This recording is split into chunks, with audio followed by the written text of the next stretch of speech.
What if I told you the future of Hollywood might be decided by a reality TV star who once built a career out of being the villain on the hills? Spencer Pratt, the guy who became famous for arguing with Lauren Conrad, is now lobbying Donald Trump for a 25% federal film tax credit. On the surface, it sounds like a punchline. But dig deeper, and this story reveals something far more fascinating about power, politics, and the crumbling infrastructure of the entertainment industry. Let's unpack this. First, let me admit, when I heard Spencer Pratt was meeting with Trump about saving Hollywood, my brain short-circuited. The man who once said, "I'm not a businessman, I'm a businessman," is now positioning himself as a savior of the film industry? That's like hiring a TikTok star to fix your plumbing. But here's the thing. This isn't just a quirky headline. It's a symptom of a system so broken that even reality TV villains feel compelled to fix it. The federal film tax credit debate has been dragging on for years, with studios fleeing to Canada and Europe for better incentives. Now Pratt, a registered Republican, claims he's working with the president to repatriate the most quintessential American industry. But wait. Why does a guy who ran for mayor of Los Angeles on a populist platform suddenly get a seat at the table? And why does this feel less like a policy push and more like a PR stunt? Let's break this down. Pratt's pitch hinges on two claims: that California's politicians are crippling Hollywood, and that a federal tax credit will stop productions from fleeing to places like Budapest. But here's what he's not saying: this idea isn't new.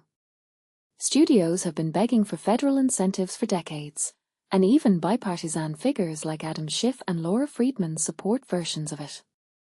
The twist here is Pratt's involvement. From my perspective, this reeks of a calculated move to weaponize celebrity culture for political gain. Think about it. Trump's base loves populist rhetoric, and Pratt, now a Trump ally after his mayoral run, acts as a bridge between the mega world and Hollywood's elite. It's not about saving movies, it's about reshaping the narrative that elites are ruining America. But does Pratt actually understand the nuances of tax policy? Or is he just a flashy pawn in a larger game? Then there's the hypocrisy angle. Pratt, who once called California's film commissioner corrupt, is now advocating for a system that would benefit the same studios that dominate the industry. What many people don't realize is that tax credits often help big players more than independent filmmakers. A 25% credit for a $100 million blockbuster? That's a windfall for Paramount or Warner Brothers, not indie creators. And let's not forget Pratt's other crusade, defending the Paramount-Warner Brothers merger from lawsuits. He claims the AGs are over-politicizing the deal. But isn't a $111 billion merger inherently political? This isn't about saving jobs, it's about consolidating power. So when Pratt says he's saving Hollywood, he's really saving the status quo. The question is, who benefits? What this whole saga really highlights is the absurdity of modern politics. A man who built his brand on drama is now shaping policy debates. A president who once mocked Hollywood elites is suddenly their champion. And a tax credit that should be a technical economic discussion has become a culture war battlefield. From my POV, this isn't just about film incentives anymore. It's about who gets to control the stories America tells itself.